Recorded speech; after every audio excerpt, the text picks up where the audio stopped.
Yo, my peoples, what's up? Welcome to the One Stop Co-op Shop. Jason here. Today I have a crowdfunding preview for Tiny Epic Cthulhu. On the One Stop Co-op Shop, we love our Tiny Epic. I have tons of videos covering the previous titles. Tiny Epic Cthulhu is the 14th game in the line. As with many of the Tiny Epic titles, it takes a lot of what we become familiar with, in this particular case, the Cthulhu mythos, as translated into board games, brings them all together into that Tiny Epic package. In this cooperative game for 1 to 4 players, you are playing investigators. We're going to be running around town, dealing with emerging crises in the form of these monstrous shamblers. There's going to be an old one that's going to be erupting from the depths. If you're familiar with crisis management games like a Pandemic, this will be a very familiar gameplay. The twist, as in a lot of Cthulhu Mythos games, there's also going to be this ambient eldritch energy, which you're going to be able to acquire some of it. You can't acquire too much or else you will go mad. But if you're able to manage that correctly, in this game, you'll be translating this Necronomicon, building your power, and eventually getting to the point where you can strike back and hopefully seal the old one forever. As this is a crowdfunding preview, everything that you see here is prototype components. In the final version, these will be replaced by tentacle meeples. You'll have shamblers, you'll have investigators. Go ahead and check out the crowdfunding page, the link for which will be in the show notes, to see what this game will look like eventually when it is published in its final form. But for now, we are here to demonstrate gameplay. I will show you a couple of sample turns, hopefully give you enough information that you need to figure out whether this is worth your backing dollar. So let's sit back, enjoy the videotape. After some announcements, we will get to Tiny Epic Cthulhu.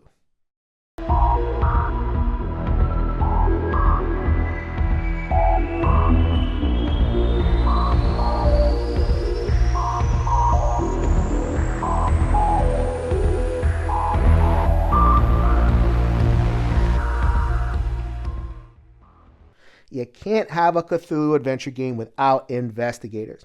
Tiny Epic always provides you with many options for characters. This one's no different. I've chosen the historian and the priest. You start off very weak, not a lot of accoutrement at all. Your personal power is going to come from your temperament tracks.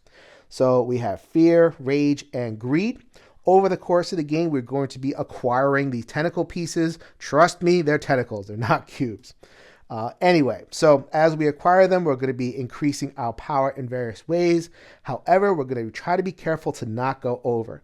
If we do, that indicated by these X's, acquiring more than we can handle, then we'll trigger some kind of negative consequence in the game state. So the whole game is about managing that, getting powerful enough to do what we got to do without triggering the bad stuff. Every individual player turn is going to have a town phase in which a bunch of bad stuff is going to get flooded onto the scene that you got to deal with, and then the players will have a chance to respond with 3 actions of their own. The town phase is going to be triggered by this spinner, and boy howdy has this spinner triggered conversation within the community. So how well made will the spinner be? Will the spinner warp over time and ruin my game? Is this a good idea at all? Should this have been replaced with a D10 because there's 10 faces? Just roll a die, that's so much more manageable. So I don't have an opinion one way or the other. It all depends on how well made the spinner is. This is prototype, so I can't judge for sure. So please, if you have some opinions, continue the conversation in the comments below. So we are going to give the spinner 1 good spin, make sure it gets 2 full rotations, and it will trigger one of these 10 effects. In this particular case, it will trigger the power of the old one that I am fighting. The old one that I've chosen for this game is Nyarlathotep. This one is suggested for the beginner game. There's going to be a lot more choices, including the man, the myth, Cthulhu himself, or herself. There's no declaration on gender, is there? These monster powers are here to vary up your game. So in this particular case, it says move Nyarlathotep to the location with the most red cubes and remove them. No! I just finished saying that I need these in order to power up. So Nyarlathotep says, nope, I shall power up myself. Nyarlathotep will take this yummy eldritch goodness and gate it away. These are the Shamblers. Imagine these are horrible monsters. This is an area, as a player, I don't have any access to it. What I want to do eventually is get these cubes into the discard mat. From the discard mat, some game effects will put stuff back in the bag, and that will repopulate the town. I want Eldritch Magic. Give me. The bot turn is a multi-step process. Make sure that you complete every step before you go on to your player turn. So that first part was spinning the wheel, getting the effect.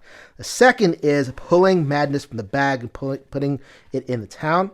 That depends on the level of the old one. So this will progress as you go, and you read the next number. So right now it's at the beginning, so I pull 3 cubes from the bag. Eventually it will have me pull 4 cubes, 5 cubes. If I get to this point, then I lose. So for that second step, we do pull from the bag. Let me go ahead and pull some cubes out of the bag, and we have some tentacles which are going to get placed in the town. But while I'm here, let me go ahead and deal with this Eldritch cube. This is energy for the boss, so that gets put here. If I have to place one and it's already full, that is what is going to progress this condition, kind of an epidemic style. Don't want that to happen too often, but as the game goes on, more of these will get put in a bag. That will happen quicker and quicker. And then we are going to go ahead and put tentacles right there on this town mat.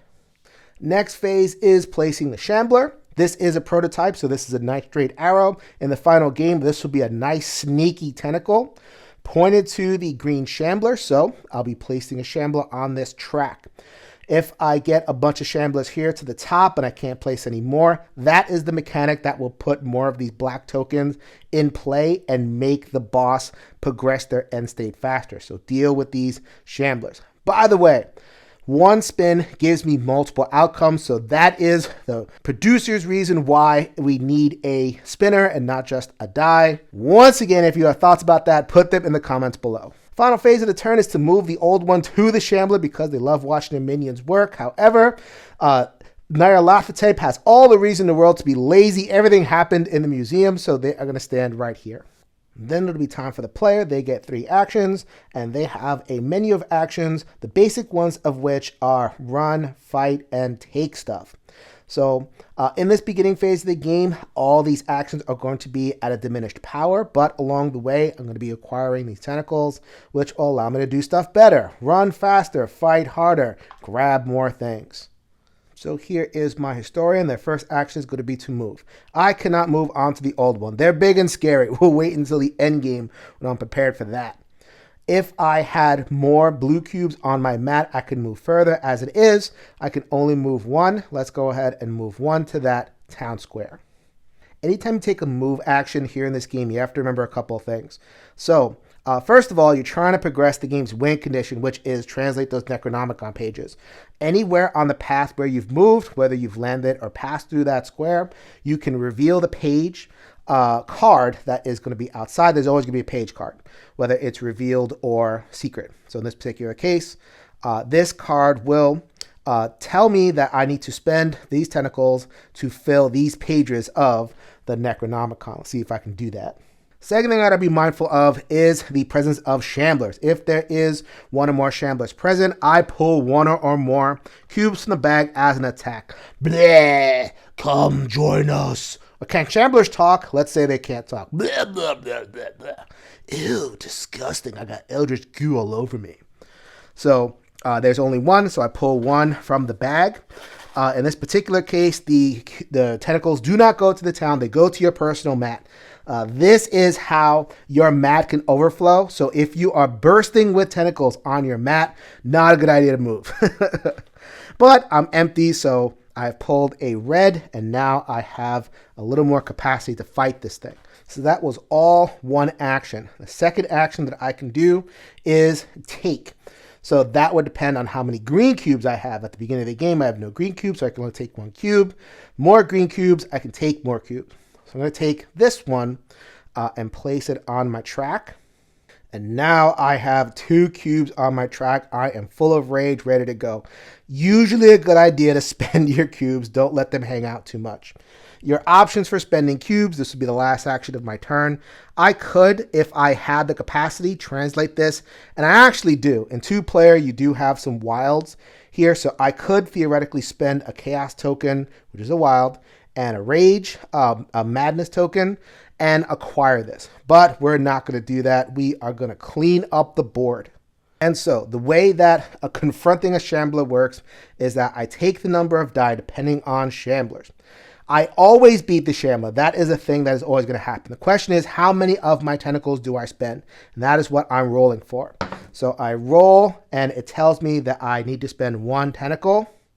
And so I spend that 1 tentacle. That goes into the discard mat, and back to the hells with you, sir. Get your Eldritch goo off of me. The Shambler is back to the depths of the Shambler mat where it belongs. So I had mentioned earlier that I do not want these cubes locked in this area. I want to get them into the discard mat. So whenever you kill a Shambler, you can take that number of cubes and put them back depending on the rage that you had when you beat the thing. So I had 2 rage on my mat. The game says I can take 3 of these cubes of the same color, put them on my mat, and eventually those will be unleashed for me. More power in a couple of turns. Also, in case I didn't say it, I want to make it really clear. So when you're spending tentacles, it has to be of that same color Shambler. I could not use a blue tentacle to beat a red Shambler unless a game effect, like a player power, says otherwise. That is the end of the Astorian's turn. We are now on to the priest. The priest is going to give their own spin. The spin is going to land exciting on this +1 Shambler. How terrible is that outcome? So that'll trigger when I'm placing Shamblers. First thing we draw from the bag, I got 3 cubes. We got 1 blue right there. Make sure that you put them at the beginning of every track. And then I got 2 green. Oh! When I need to place another one on a future turn, if I don't take care of this, then these would all get cleared and I would trigger the green power on the old one mat. So got to get to cleaning. And so we placed 2 green Shamblers. All of a sudden, I thought that the park was nice and placid. Brrr, flesh and blood. Oh, wait a minute. Did I decide if they can talk or not? Blah, blah, blah, blah, blah, blah. Ugh, Eldritch goo again. And remember, I placed 2 of them because of the effect on the spinner. Last thing that happens, my minions are spreading goo. I love weveling in goo. Oh, get me out of here. That last move was super inconvenient because I wanted to spend the turn gathering these cubes. I have a target over there. However, I have to spend a move action. Stepping away from the goo, you got to take a move action to get away from the old one. That is the pain in the butt that they present, among many pains in the butt that Tiny Epic Cthulhu offers. Thing about this game, though, as much as it presents you with all this bad stuff that you have to track, there's plenty of opportunities to make the best of the turn and set yourself up for success later. So that was a move action. What that let me do is, for free, reveal another page card. If I hand in these 3 tokens, I get 3 numbers in my Necronomicon. So at least I did that. Also, I can set up for the future, use another action, take a cube, so then my gathers will be more effective later. And finally, let's flip that camera around. We can take town actions. These towns will be double-sided in the final game. Every town, or every section of the town will have an action that you can do. So then this one says flip over or discard 2 page cards of your choice. I am in gather information mode, so let's go ahead and reveal as much information as possible. Set myself up to gather some of this stuff whenever I can. All right, so y'all know the drill at this point. Spin the wheel of madness. That means that the old one is going to hop over and slurp up wherever there is the most red. I imagine in ties, players choose. They're going to move over here. Slurp, slurp, slurp, slurp. Ah! Let's pull 3 energy from the bag, or 3 tokens from the bag. More madness. If I get a 3rd one, then the boss is going to progress their strength. Let's go ahead and add more tokens on there, which is only good for me, right? And once again, a green Shambler gets added to the mat over here. You can never run out of Shambler. In this particular case, I had 1, but if this was empty, then you just keep on going. No breaks for the humans. it is time for the historian's turn, and they are gladly going to trade their soul for more killing power. So first of all, greed, so that they can take more greed tokens with their subsequent turns. We can take as much as we want, as long as we have the actions. So now they have a greed token, which means they can take an extra cube. So we are going to swap up these two. As you can see, my power is bursting at this point. So we need to discharge some of that. Spend these 2 cubes. They go back to the discard mat, and we acquire this Necronomicon. So first of all, the numbers were 2 and 5. So we take these tokens, which once again will be nice page tokens. They are going to go on the 2 and the 5. So when I fill this column, then that unlocks this Chaos Tentacle, which again is a wild, goes to the discard. It's available to me on future turns as I pull from the discard bag. So the goal here is to fill up all 25 of these. Now, when it comes to the page card, I keep that. Over the course of the game, more will be acquired, and you organize them according to their runes.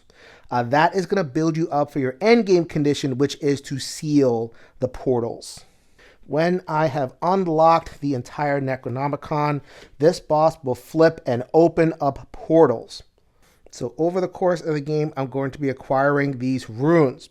And so try to collect nice fat columns of these runes. Nyarlathotep is pretty easy. There's going to be harder ones. So when you are ready, you move your figure into the old one space and you roll a die. So you want those runes because there is a 0 face. You want to make sure you can get there. But in this particular case, I did that, and I'm able to cover the rune, cover the portal, cover all 6 portals, and that will be a win in Tiny Epic Cthulhu. And just for the sake of a full explanation of this game, you notice this fire token in the main game, that is going to be a brain. So when I fill up this track or overfill it, it becomes quote unquote accursed. And that happens when you move and you get too many tokens you can't handle. Discard everything and you get a madness. So then this is going to progress up this track, which will actually provide rerolls. Like everything in this game, the worse things happen, the more powerful you are. But if that happens 4 times, then you progress to the top of the track, and that is a loss. The investigator is lost to insanity. So manage another little piece for you to manage as a player. So I hope that gives you a good overview of how this works. Once again, prototype components, have to give that caveat every single time. The regular game will look and feel much nicer. I sincerely hope that this video has given you enough information so that you can figure out whether this is worth your backing dollar. But for now, this is Jason with the One Stop Co-op Shop, reminding you we'll see you at the next stop.